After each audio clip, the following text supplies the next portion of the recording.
ආයු බොහෝ වේවා. මිනිස් හදවතකට කතා කරන්න ලොව හැමෝටම පුළුවන් කමක් නැහැ. මිනිස් හදවතකට යම් කිසි කෙනෙකුන් කතා කරන්නේ නම්, ගනුදෙනු කරන්නේ නම් ඒ සැබෑ කලාකරුවෙකු පමණි. කලාවෙන් උත්පත්ති ලබන මනුෂ්‍යයා මරණය දක්වාම කලාව ඇතුළෙහි ජීවත් වෙනවා. ඔන්න සිංහ ටීවී කලාසාර අරගෙන අද මම ඔබේ ආලින්දයට ඇවිල්ලා තිනවා. ඔබේ ආලින්දය කලාවෙන් වර්ණවත් කරන්න.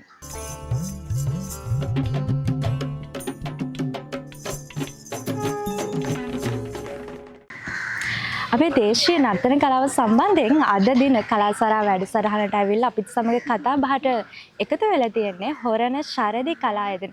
ඉතින් ඔන්න අපිත් එක්ක කලායතනාධිපතිනිය සම්බන්ධ වෙලා ඉන්න ඊපී සෙව්වන්දි මනේ ආයිබෝවන්. ආයිබෝවන්.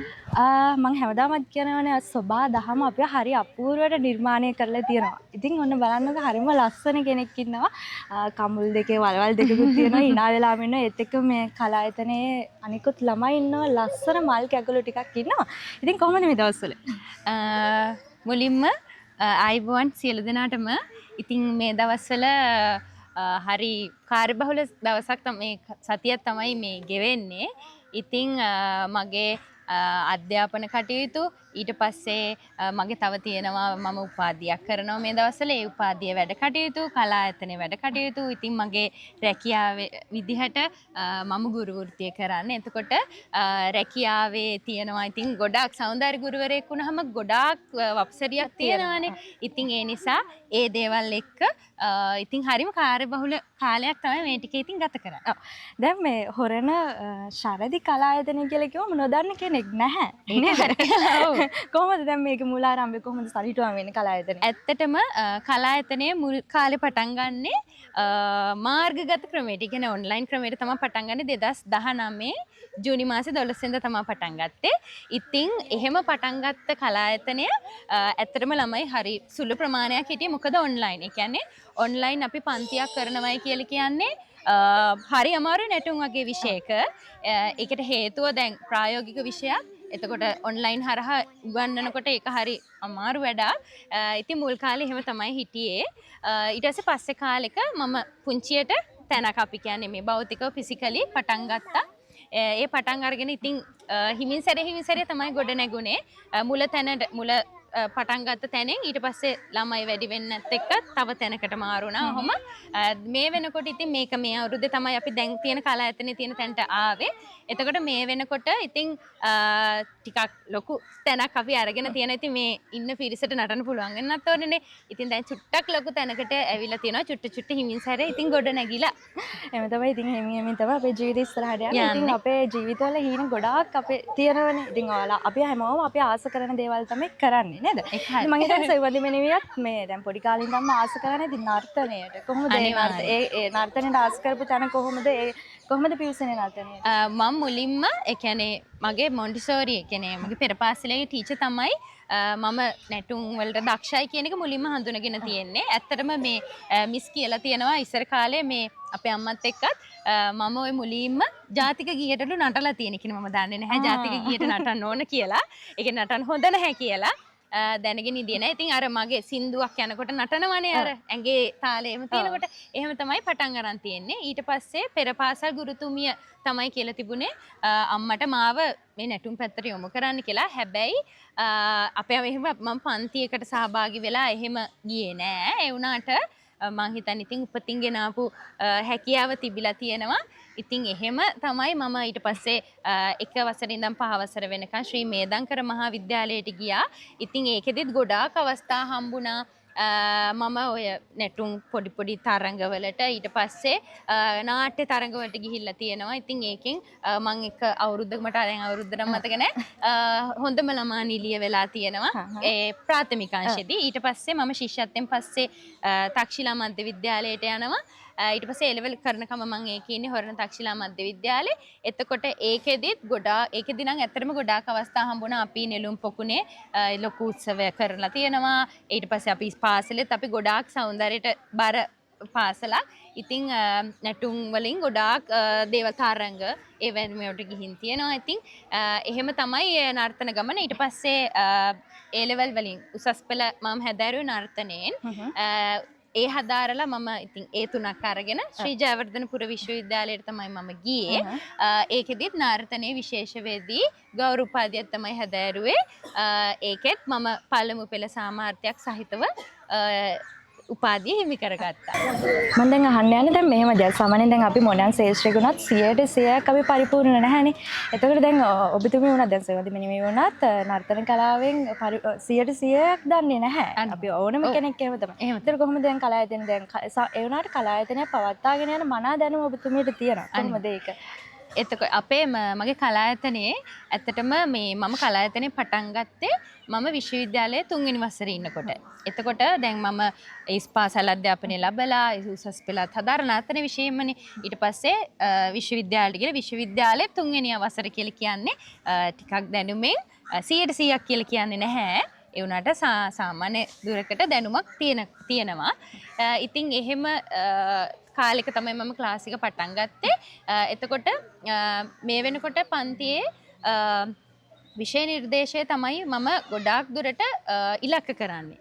පාසල් විෂය නිර්දේශය. එතකොට පන්තියේ 1 වසරේ ඉඳන් 11 වසර වෙනකම්ම ළමයි ඉන්නවා.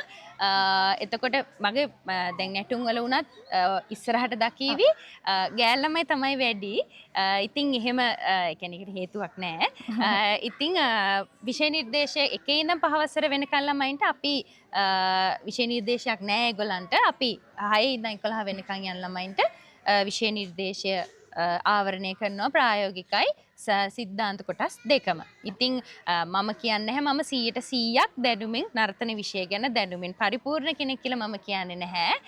ඒ වුණාට දරුවන්ට ඒගොල්ලන්ගේ වයසට ගැලපෙන විෂය නිර්දේශය ආවරණය කරගෙන ඒගොල්ලන්ට දැනුම දෙන්න තරම් දැනුම මට තියෙනවා කියලා මම හිතනවා. අද කලාසාරය ඇතුළේ මේ ශරදී නර්තන කලායතනයත් එක්ක අද අපි කතා කරන්න යන්නේ හදුවේ දේශීය නර්තන සම්ප්‍රදායන් සමග. හැබැයි තාම කතා කරන්න උනේ නැහැ. අපි ඊට කලින් සාම්ප්‍රදායික නර්තනයකට යන්න තමයි මේ ලැක්ලාස්ති වෙන්නේ.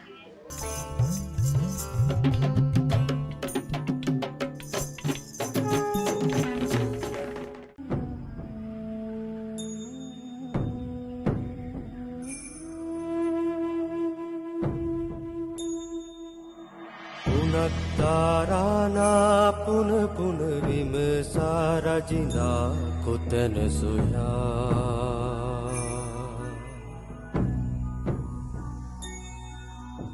සුරත් හිවිනා තත තත හඬනා වඩිනා ලකුණු අසා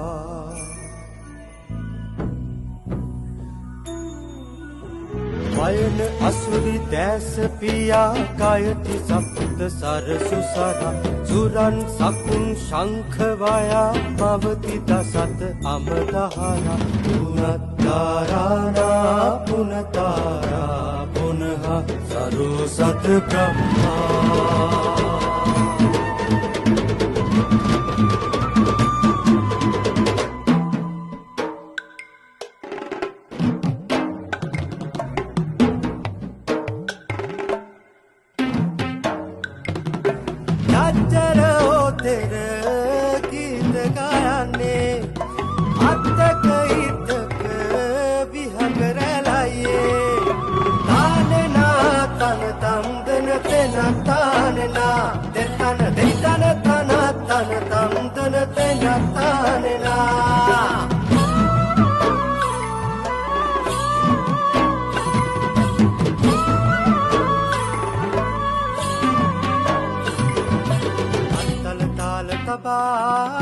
තාලෙට රංග දිතොසේ වස්තඳු නදෙහි වෙලී කුම්සම නුරාසේ නාලිය සොබනා නාදෙට රංගනා ඉරකින් දිරකට මිනි ගෙඩි හැඬෙනා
අපි බලලාවේ සාම්ප්‍රදායික නිර්මාණාත්මක නර්තනාංගයක්. ඉතින් ඔන්න වැඩසටහන ආරම්භයේම අපිට ගුරුතුමියගේ නර්තන ලාලිත්‍යයෙන් බලා ගන්න පුළුවන් වුණා. ඉතින් කොහොමද මේ නිර්මාණාත්මක නර්තනය හැදුනේ?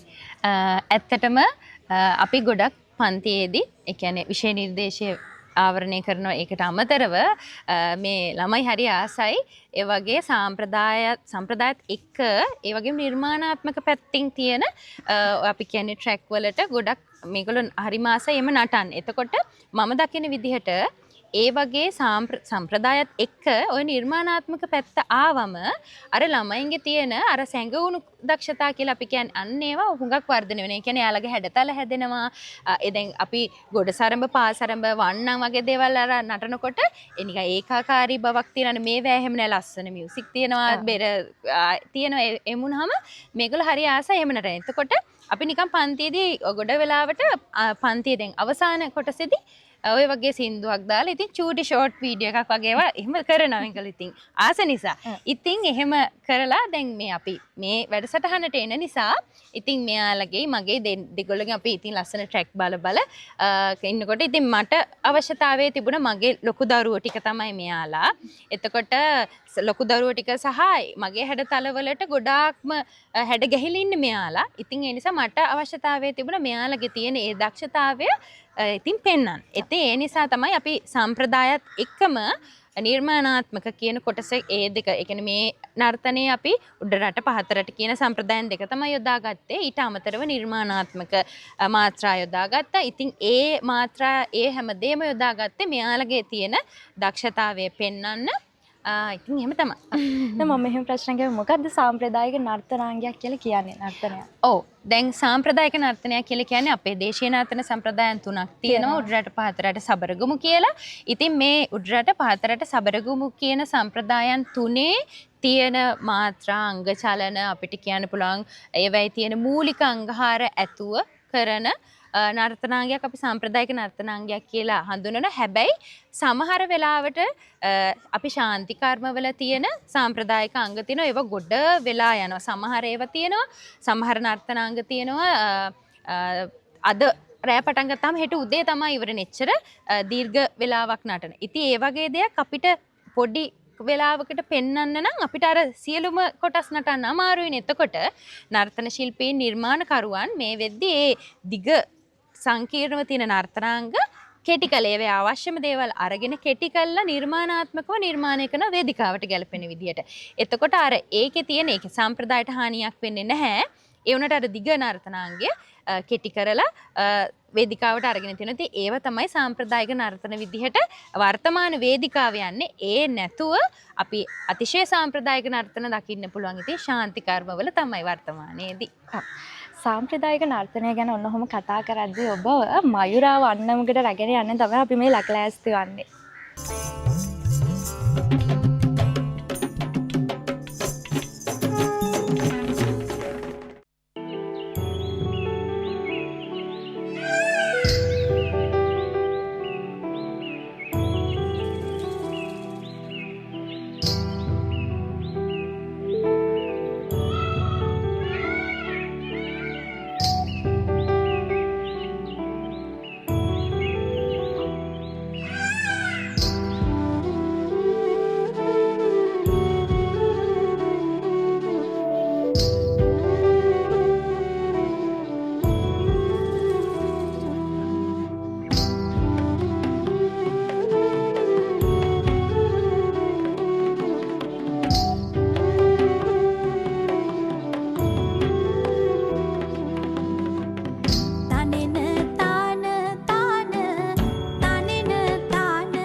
කතරගම පුර සුරිඳු වාහන කරති රාන මොනරා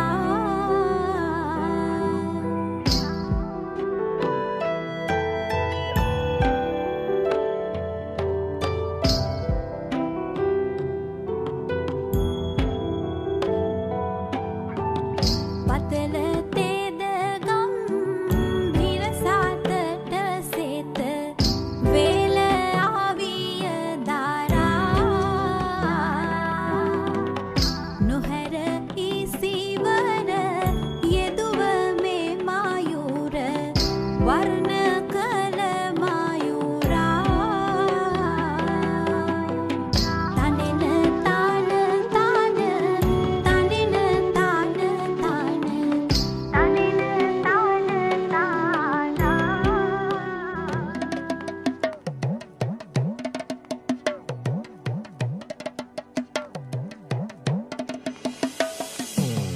සතර සිව්වර බලති දෘඩතර සුරිඳුනේ කදිරා කතර ගම පුර සුරිඳු වාහන කරති රණ මොනරා තනෙන තන තන තනෙන තන තන තනෙන තන තානා තිනෙන තින තින තිනෙන තින තින තිනෙන තින තිනා සතර සිව්වර බලති දෘඩතර සුරිඳුනේ කදිරා කතර ගම පුර සුරිඳු වාහන කරති රණ මොනරා තනෙන තන තන තනෙන තන තන තනෙන තන තානා තිනෙන තින තින තිනෙන තින තින තිනෙන තින තිනා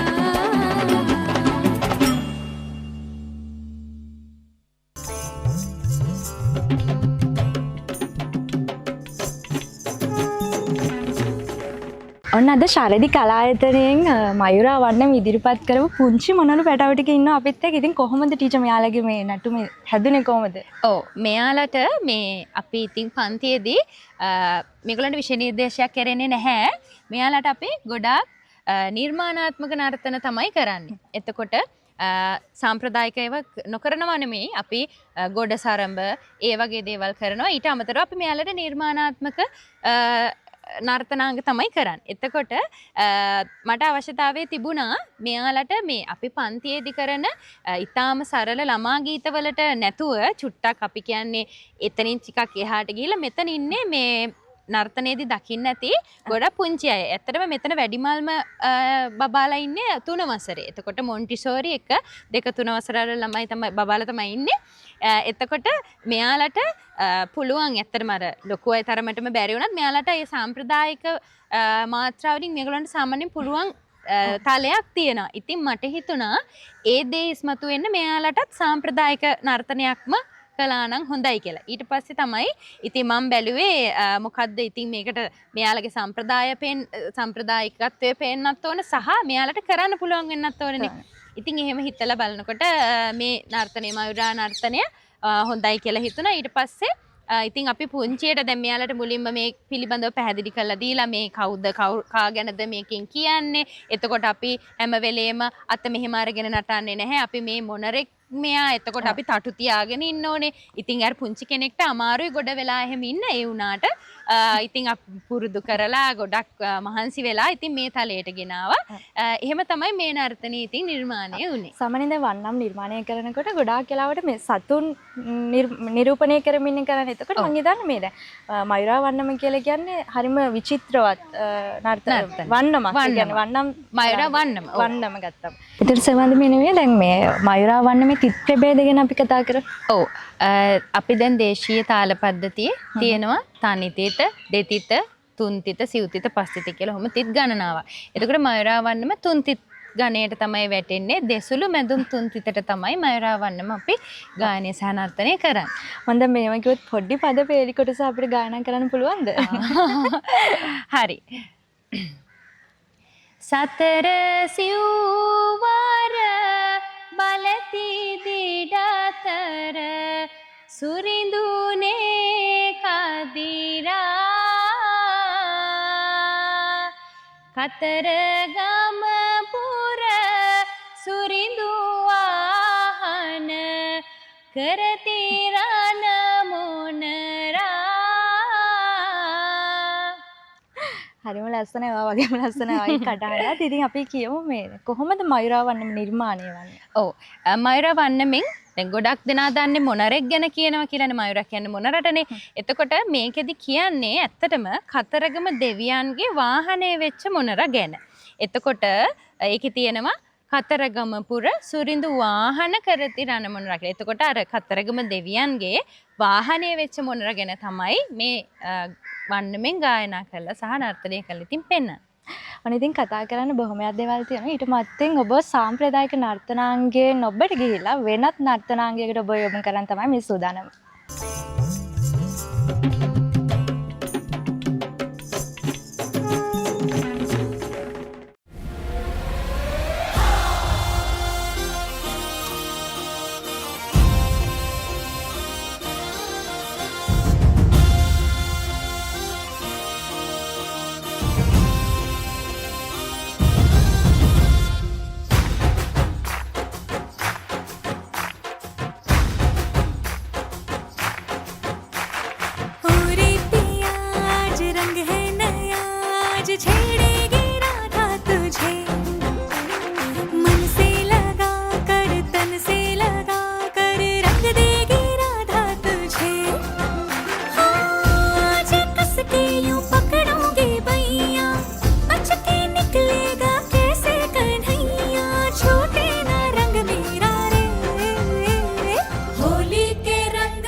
तेरा रे होली के रंग माँ ढोलीड़ा ढोल बागे धिन ताना ना होली के रंग माँ ढोलीड़ा ढोल बागे हाँ बागे होली के रंग माँ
වර්තමාන නර්තන කලාව ගත්තම දේශ නර්තන කලාවෙන් ඔබට ගිහිල්ලා විදේශ නර්තන ආభాෂයක් ලැබිලා තියෙනවා බොහෝ වෙලාවට නේද? අනිවාර්යයෙන්. ඉතින් අපි දැක්ක මේ හින්දි නර්තනයක් ලස්සන ගැහැණු ළමයි ටිකකුත් ඉන්නවා වලට බලා ගන්න පුළුවන්. ඉතින් අපි කොහොමද නර්තනය හැදුනේ? ඔව් ඇත්තටම දැන් මීට කලින් තිබුණ නර්තනාංග ඔක්කොම සම්ප්‍රදායට බරයි. ඒක ඔයගොල්ලෝ දැක්කා. එතකොට මේ නර්තනය මම හිතුවා ඉතින් අපේ පන්තියේ ඉන්න ළමයි එක දෙයකට නෙමෙයි ගොඩක් දේවල් වලට දක්ෂ බව හංගවන්න පෙන්වන්න. ඉතින් අපි පොඩ්ඩක් සම්ප්‍රදායෙන් ඔබට ගියා. ඉතින් හින්දි නර්තනය නිර්මාණය වුණේ ඉතින් අපි ඇත්තටම දැන් මේ වර්තමානයේ ගත්තාම ගොඩාක් ඇත්තට ප්‍රාසංගික පැත්තට බර ඔඩියන්ස් එකක් තමයි ඉන්නේ නේද සම්ප්‍රදායට වඩා. ඇත්තටම ඉතින් අර ඒ දේවල් සහ මේ වෙනසක් තියෙන්න ඕනේ නේ. නැත්තම් ඒකාකාරීනේ හැම එකම සාම්ප්‍රදායිකම නටන කියන්නේ. ඉතින් එහෙම තමයි මේ නර්තනය නිර්මාණය වෙන්න මම අදහසක් ගත්තේ. නර්තන ගුරුතුමියක් විදිහට සවන්දමනේ මේ ප්‍රාසංගිකකරණය ඔබට කොහොමද දැනෙන්නේ? ඇත්තටම මේ වර්තමානයේ වෙනකොට නම් ඉස්සරට වඩා ප්‍රාසංගිකත්වයේ කියන එක ගොඩාක් වැඩි වෙලා තියෙනවා.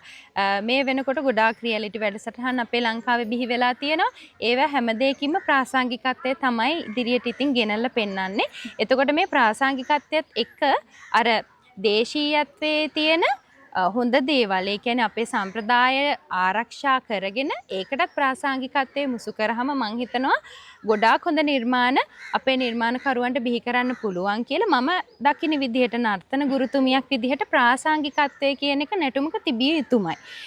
සාම්ප්‍රදායික නර්තනයක වුණත් ඒකේ ප්‍රාසංගිකත්වයක් තියෙන්න ඕන. එහෙම වුණාම තමයි බලන ප්‍රේක්ෂකයාට ඒක ආසාවෙන් බලන්න කැමති හිතෙන්නේ. ඔන්න දේශීය නර්තන කලාවේ අපේ කම විශේෂකට විදහාපාන නර්තනාංගයකට ඔබව රැගෙන යන්න තමයි ඉතින් අපි මේ සූදානම් වන්නේ.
ලී කෙලි නැටුම කියලා කියන්නේ අපේ ගැමි නැටුම් කලාවේ විශේෂිත වූ ගැමි නැටුම් විශේෂයක් නේද? එහෙම. අපි කතා කරමු ලස්සන මූණ ටිකක් පේනවා. අපේ ලී කෙලි නැටුම නටපු කට්ටියදී අපි කතා කරමු. ලී කෙලි නැටුම නැටුවේ මගේ පන්තියේ ඉන්න අපි කියන්නේ පොඩිත් නැති ලොකුත් නැති මැද කොටස තමයි පේනවා ඇති. එතකොට ලී කෙලි කියලා කියන්නේ හිරුනි කිව්වා වගේ අපේ තියෙන දේශීය ගැමි නැටුමක්. ඉතින් ඕනම කෙනෙක් ලී කෙලි නැටුම මම නම් හිතන්නේ ලී කෙලි නැටුම ගැන ලී කෙලි නැටුම දැකලා නැති කෙනෙක් ඇති කියලා මම හිතන්නේ නැහැ. ඔය ගොඩ දෙනෙක් වැඩිපුරම නරඹන අපි කියන්නේ දලදා පෙරහැරේ ඒ වගේ ගොඩ පෙරහැරවල් වල ඒ නැතත් අපේ පාසල් විෂය නිර්දේශය තුලත් ඔය ලී කෙලි නැටුම ගැන අන්තර්ගත කරලා තියෙනවා. ඉතින් ලී කෙලි නැටුම විවිධ තාල රූප අනුව තියෙන කවි ගායනාවන් වලට අනුව කරනවා. එතකොට ලී කෙලි නැටුමේදී විශේෂත්වයක් තියෙනවා. අපි රංග භාණ්ඩයක් විදිහට ලී කෙලි දෙකක් යොදා ගන්නවා. ඉතින් ඒ ලී කෙලි දෙක එකට ගසමින් තමයි අපි නර්තනය කරන්නේ. ඒක තමයි ඒකට තියෙන ආවේනික ලක්ෂණය. එතකොට ඒකෙන් තමයි අර ඒ නැටුමේ තියෙන සුන්දරත්වය ඉස්මතු කරලා පෙන්වන්නේ. මේක ජව සම්පන්න නැටුමක්. මගේ පන්තියේ ගෑනු ළමයි විතරක් නැටුවට මේක ගෑනු ළමයි විතරක් නටන නැටුමක් නෙමෙයි. ඇත්තටම මේක ගෑනු පිරිමි දෙපක්ෂයේම සාමූහිකව ඉදිරිපත් කරන නර්තනාංගයක්. දේශ නර්තන කලාව ගැමි නැටුම් කලාව ගත්තම ඒක ඈත ඉතිහාසයකට දිව යනවා. ඉතින් ගැමි නැටුම් කලාවේ ආරම්භය ගැන කතා කරමු. ඔව්.